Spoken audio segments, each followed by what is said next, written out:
Who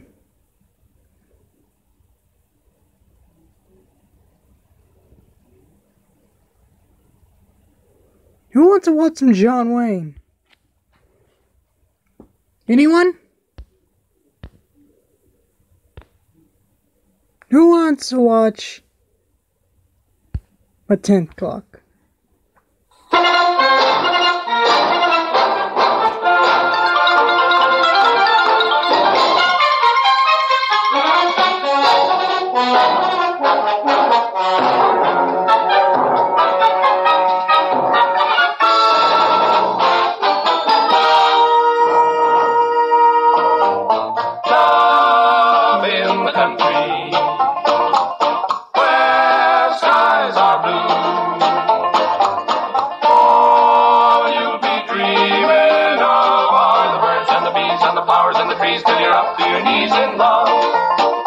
There's a tree house in the meadow below the mountain peak, the perfect place for lovers when they play hide and seek. There's a covered bridge at Cripple Creek where the horses always stop. Between the tree house and the covered bridge, that's how Mom and Pop are making love in the country where skies are blue.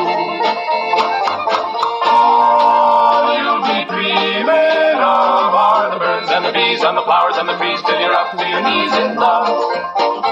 There are roses on the trellis and the scent of new mown hay. The clinging vine is jealous on the fence across the way. There's a great big yellow moon above and a breeze to sing a song. Between the roses and the yellow, a fella can't go wrong if he makes love in the country where skies are blue.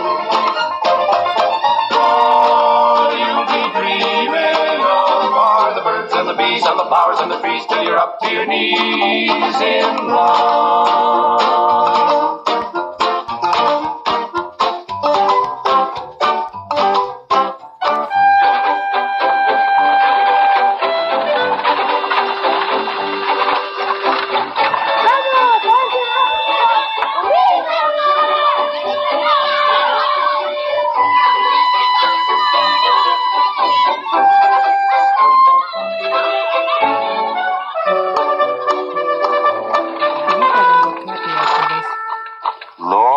Goodness, not again. People like young kids out there doing this deal. What is this?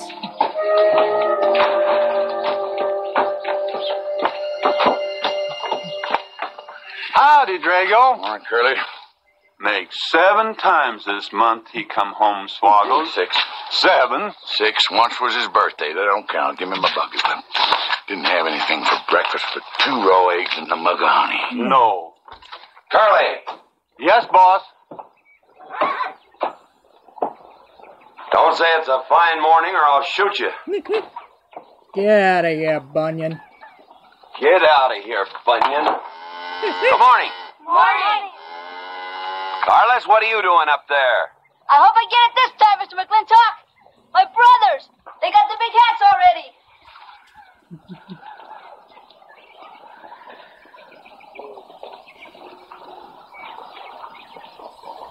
What? All right, let them have at it.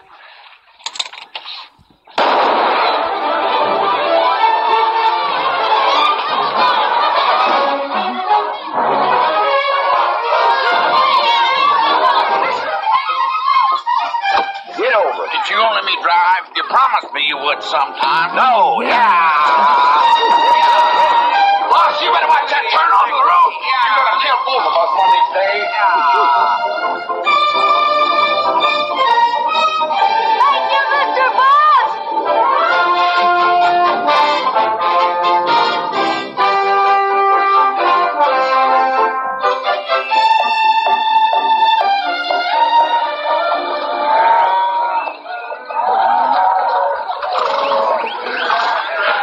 You got cattle in the back, boss.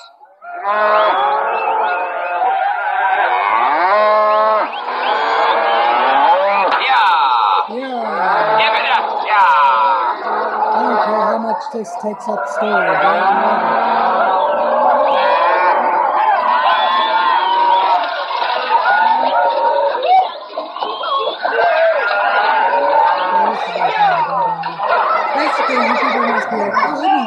Keep 'em going.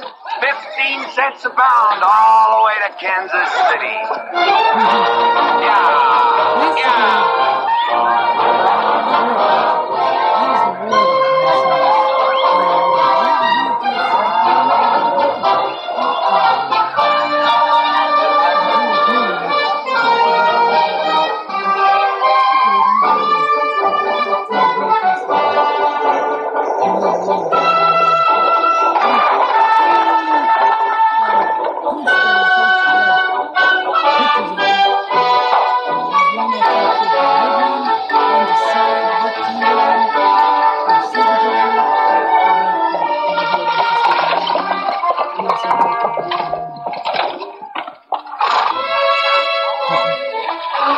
Now, boss, there's one old pensioner I wished you'd pass up.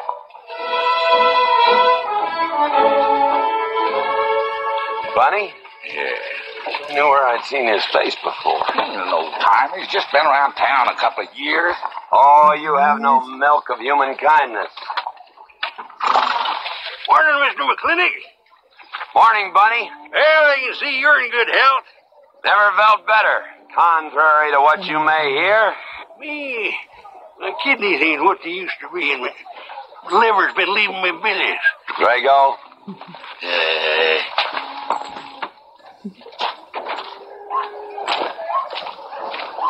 Hello, Ben. Hey, McClintock. Drago, throw that in the buggy. Yes, sir. The scrubby bunch of Sooners, huh? They are at that. That ought to make Douglas happy. Lining his pockets with land fees. What are we going to do? I don't know what you're going to do, Ben. Me, I do nothing. 200 families. Quarter of beef a week per family. If they last 2 years, that can be a sizable number. I got 20 head to 1 of any other brand on the Mesa Verde. I'm not hollering. Some of us haven't got all the money in the world. Some of us ain't old and tired and feel like being put upon. You interest me, young Ben. Go on. So the first time I find one of our hides wearing our brand hung on one of them settlers' fences, I aim to kill me a plowboy. You do what you want, McClintock. We'll do what we want. Fellas my age generally call me GW or McClintock. Youngsters call me Mr. McClintock. All right, Mr. McClintock. Not because I'm afraid of you. You're the big he-stud of this country. And I reckon a fella my age should call you Mister. Full grown now, GW. He's a half owner of the spread. I made him a full partner the day the doc gave me the long face. Well, you want him to vote the first time this territory becomes a state, don't you? Of course I do. These settlers get burned out, there'll be a lot of hollering that this country's too wild to be a state. We'll go on being a territory some more, with a lot of political appointees running it according to what they learned in some college where they think that cows are something you milk, Indians are something in front of a cigar store. I'm looking to you to hold young Ben down. I'll do what I can. Come on over to the house once in a while. We'll rack up a few hands of stud. GW, that'll be just fine.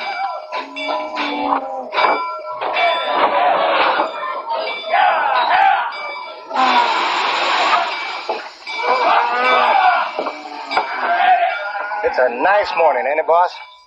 Everybody's entitled to their own opinion. Like that again, eh? Here's something that'll cheer you up. About 1,000 head. I figure they'll bring about 1,250. They're not as fat as I'd like to ship. They all off the North Range? Yes. Settlers. Every one of them with a plow and a Bible. Not the slightest idea what the range is for. Drago! Drag out that hog leg. Yes, sir. Give me some attention.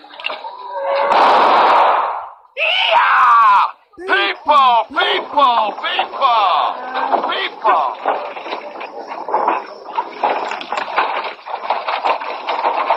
Come on, all of you. Gather round. People, come on. Gather round. I'm McClintock. You people plan to homestead and farm the Mesa Verde. Yes, sir. The government give us each 160 acres. The government never gave anybody anything. Some years back, a lot like you came in. You had a pretty good first year, good summer, easy winter.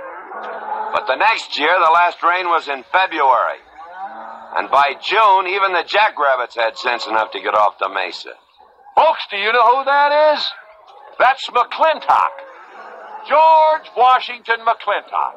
I told him that, Douglas. He controls the water rights on 200 square miles of range. You know that lumber you got? It came from his land. Cut by his loggers and milled in his mills.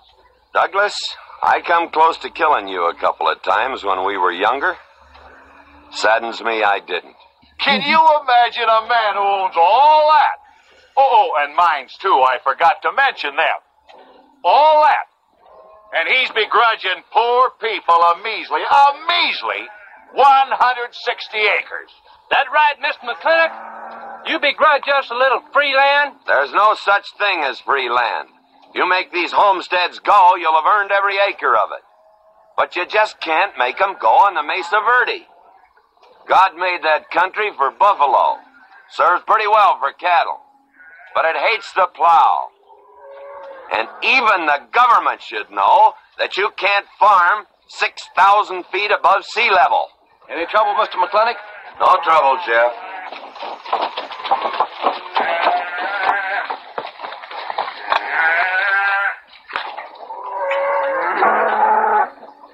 How about you, Douglas?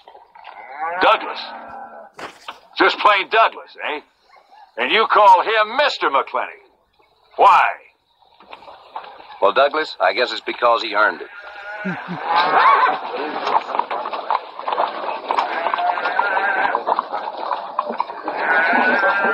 Mr. McClintock? Yeah? I'm a good hand with cattle, Mr. McClintock. I'd like a job. Well, you look strong enough. You come in with those Sooners? Well, yes, sir, but we don't have a homestead. Can't use you.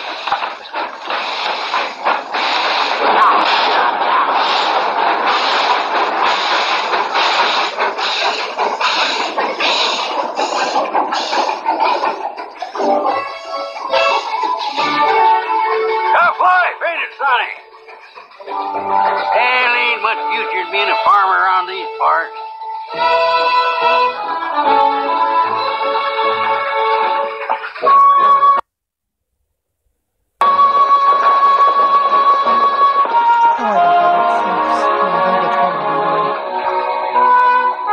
It's an old movie. I think that's the right date. I don't know. This is the video. Ladies, this is the finest Chantilly lace available anywhere. Chantilly, Mr. Birnbaum.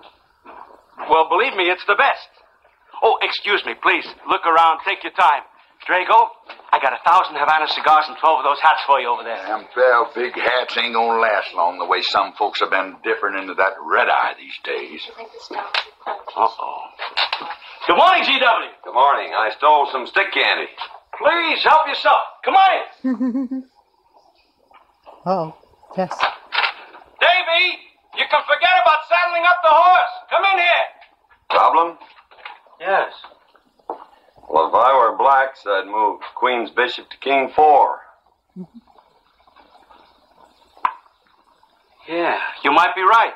You know, I was just starting to work this out when the letter came. Letter? What happened? Don't you want me... Morning, Mr. McClintock. Morning, Davy. You being here saved me a trip. Oh, that hat and suit of clothes you picked up for my birthday? Well, instead of this cowboy hat, I'd like to have this one. If it's, all right with you, sir. Well, it's all right with me, Davy. Of course, that looks like the kind of a hat a fella'd wear down Main Street to start a fight. Oh, I don't need a city hat for that.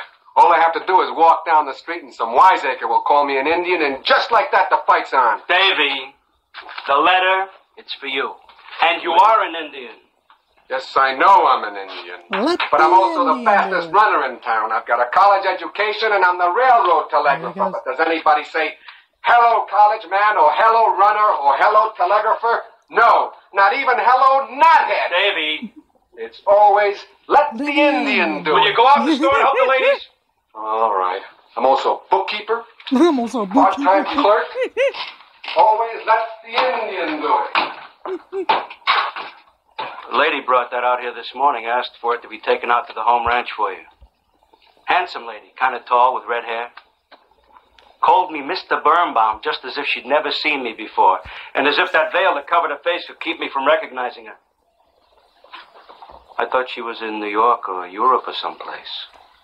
So did I. Jake, you better throw on a couple extra cases of the boss's favorite bourbon.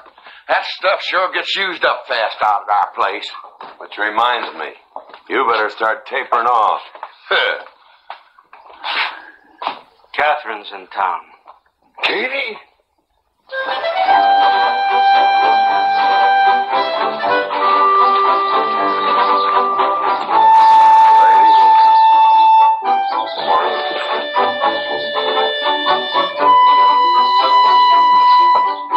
Morning, Mr. Clifford. Morning, Mr. McClintock.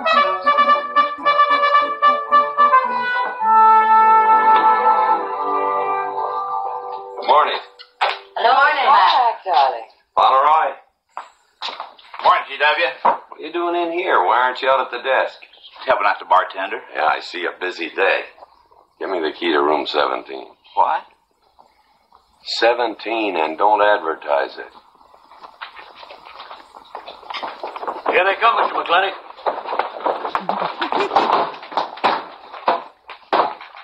Beer, Set 'em whiskey. up. Beer, whiskey. Beer, whiskey. Day off? Off day. Wonder what he's so preoccupied about. Haven't you heard? No, what? Katie's back in town. Katie? Yes, dear. The social arbiter. Well, hi, Sonny. Good morning. Oh, Sure is a white one. Mr. McClintock, I don't want to bother you. I'm sorry, boy. I told you, no job. Yo, Daddy. Stacking all the time. This is a little busy.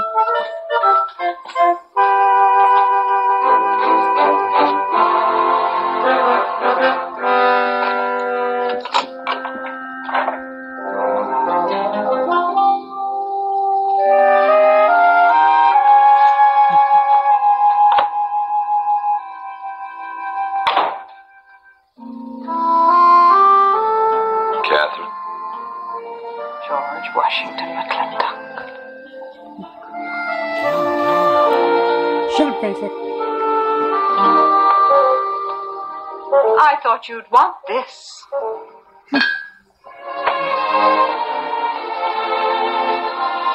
First dig of the spur.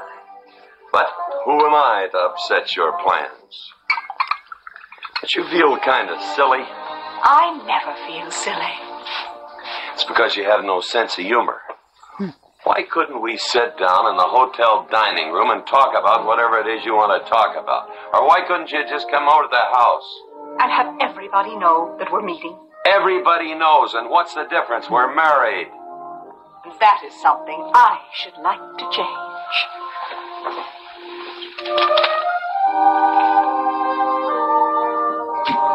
You know the answer, Katie. That isn't why you sent for me. Let's get to the rat killing. That's just the kind of remark that's always endeared you to me. Let us open the discussion. Very well. Our daughter is coming home in a few days. Rather, she's coming here. It was just a slip of the tongue that made me refer to this ugly hamlet as home. Our daughter. Is it so hard to say her name? It's Becky. Rebecca. Rebecca. I hate that name. Anyway, she's coming home. And I hope to persuade you to let her live with me. Part of the time in the capital, part of the time in New York, and, of course, Newport during the season. You're whistling in the wind, Katie. If she stays here, she'll become just as crude and as vulgar as all of this And country. if she goes your way, she'll be all show and no stay.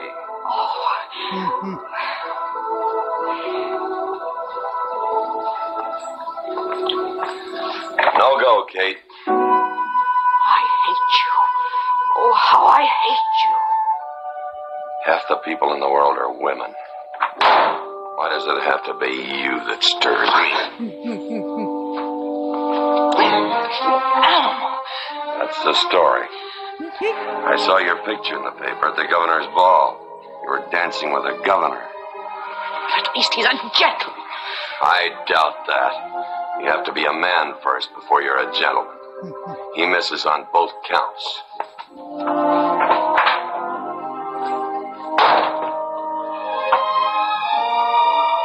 You can tell she still loves him. You know, she kind of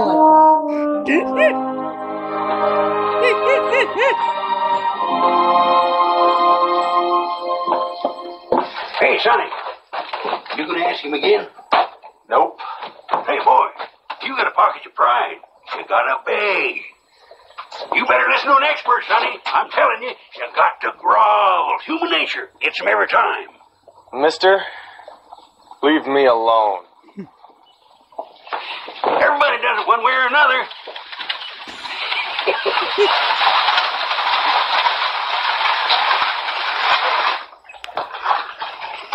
About that job, Mr. McClintock. I already told you, son, I've got no need for farmers or use for them. Just 1 minute, Mr. McClintock. My father died last month. That's how come we lost our homestead. I've got a mother and a little sister to feed. I need that job badly. What's your name? Devlin Warren. Well, you got a job, son. See my home ranch foreman. He's over at the corral.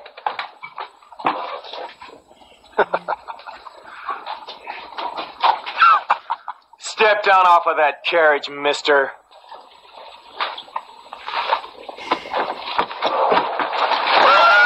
Hold that hog leg.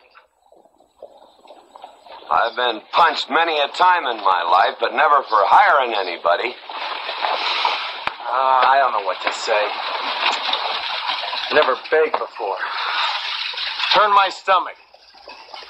I suppose I should have been grateful you gave me the job. Gave? Boy, you got it all wrong.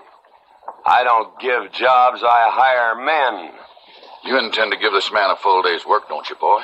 You mean you're still hiring me, Mr. McClintock? Well, yes, sir. I mean, I'll certainly deliver a fair day's work. For that, I'll pay you a fair day's wage. You won't give me anything, and I won't give you anything. We both hold up our heads. Where do you live? The settlers' encampment, down by the mine. That's your plug? Yes, sir. Well, hop on him, and we'll go get your gear.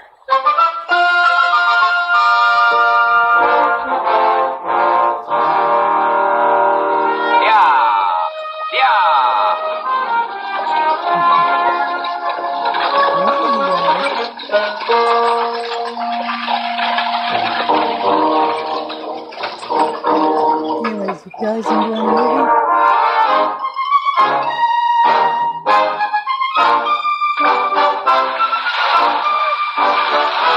Morning, Mr. McClintock. Morning, Mr. Poorboy.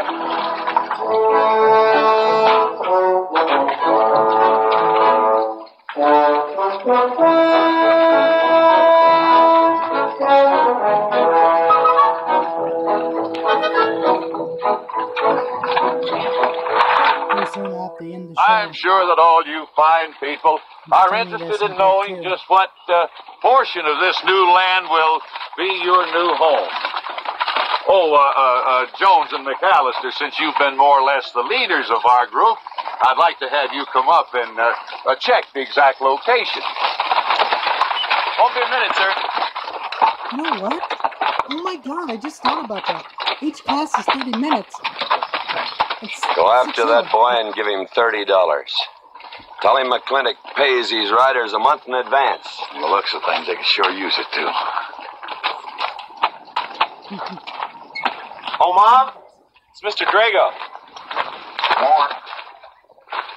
Well, and what do we owe this visit from the cattle baron? I've got a touch of hangover, bureaucrat. Don't push me.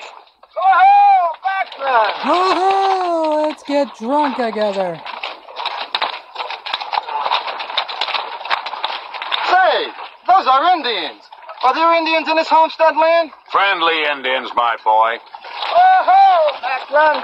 Oh, Running Buffalo. Oh, Macklin. Long time we don't get drunk together. And it's going to be a lot longer We all time. get drunk Because together. it's against the law and you're with the sheriff. And if I got my hands full, they came into town to meet the train. The old Indian chiefs are coming home. I heard they'd been pardoned. They don't know when it's arriving, this week, next week, or next month. So in the meantime, I've got to do something with them. Could I cut out a couple of head of your steers to feed them? Otherwise, some of these settlers' milk cows are going to disappear. That's right, Macklin. Cut out whatever you need. Sheriff, are you going to camp these savages with all these settlers? You're asking for trouble. Mr. Douglas, I already have plenty of trouble. Please stay off my back. Running Buffalo, bring your people over to the clay slide. Go. Hello, Mr. Macklin. Tiny Mouse, it's nice to see you. You wouldn't believe it now, but 20 years ago, she was a mighty handsome maid. 20 years ago, you thought so too, Mr. Douglas.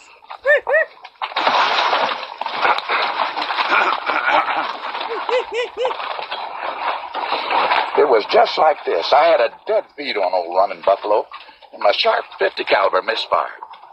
I was back in that trouble in the 40s. Remember? I remember. Hey, you won't take something come directly from heaven. No.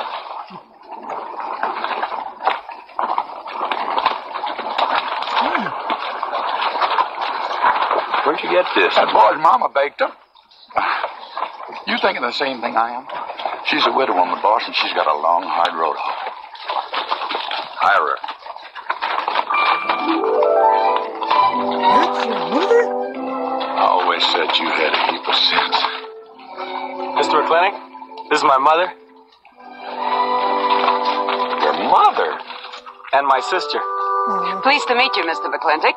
Ma'am, this here's my boss, and he has few choice words to say about your biscuits. Yes, Mr. McClintock? They're great. Huh? They're great.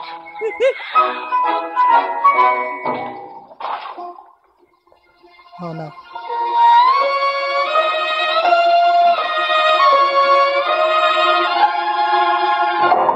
Well, you old Ken-knees reprobate, how about it?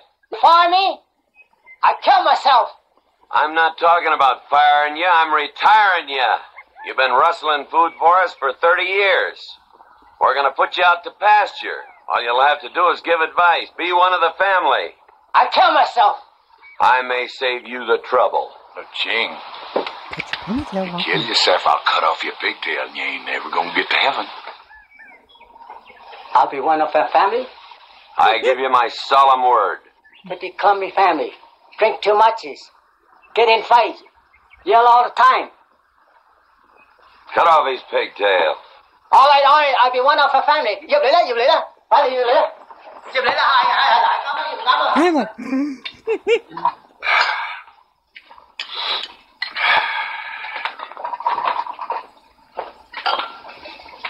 I hope everything is satisfactory. This is such a big house.